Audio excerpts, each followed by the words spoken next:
Relâchement face au Covid, comment voulez-vous avoir du succès avec les 5S ? Bienvenue dans cet épisode qui est initialement un article paru à la mi-juillet 2020 sur mon blog de la Nouvelle Industrie.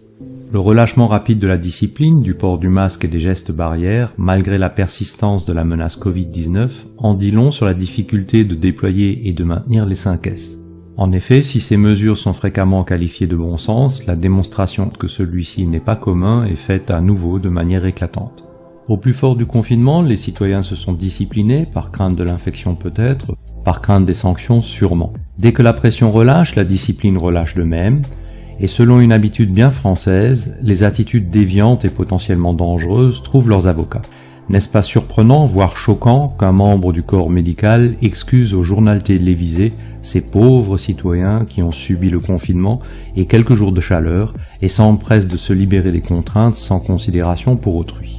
L'ironie est que les déviations par rapport aux recommandations, qui devraient être des règles, sont immédiatement visibles, absence de masque, proximité, rassemblement de masse, etc.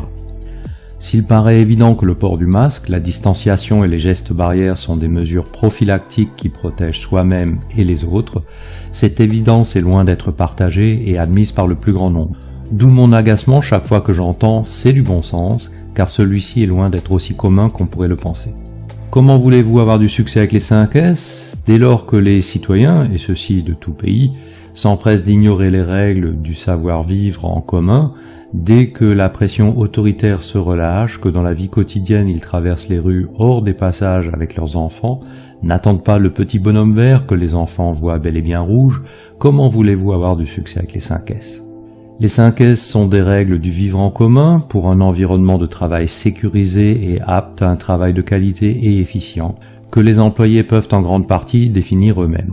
On y décrit ce qui doit être conservé à portée de main et ce qu'il faut éloigner, jeter ou remettre à la communauté parce que cela ne sert plus ou trop peu.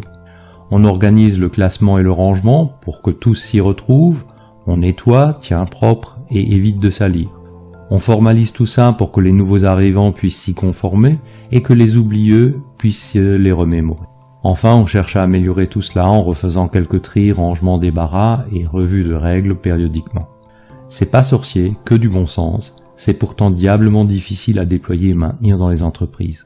Si celles et ceux en charge de tels programmes se demandent pourquoi ils ou elles ont échoué ou n'ont obtenu qu'un succès partiel, qu'il ou elle se remémore ces règles qui devraient éviter une contamination avec un risque de létalité non négligeable, qui n'ont tenu que quelques semaines avant que les populations manifestent, bravent, oublient et n'en font qu'à leur petite tête. Celles et ceux en charge des programmes 5S obtiendront désormais automatiquement et d'office l'immunité contre d'éventuelles sanctions en cas d'échec. C'est l'auteur désabusé du guide pratique des 5S qui vous le dit. Si vous avez trouvé intérêt à cet épisode, merci de le faire savoir et de le partager. À bientôt sur l'un de mes médias.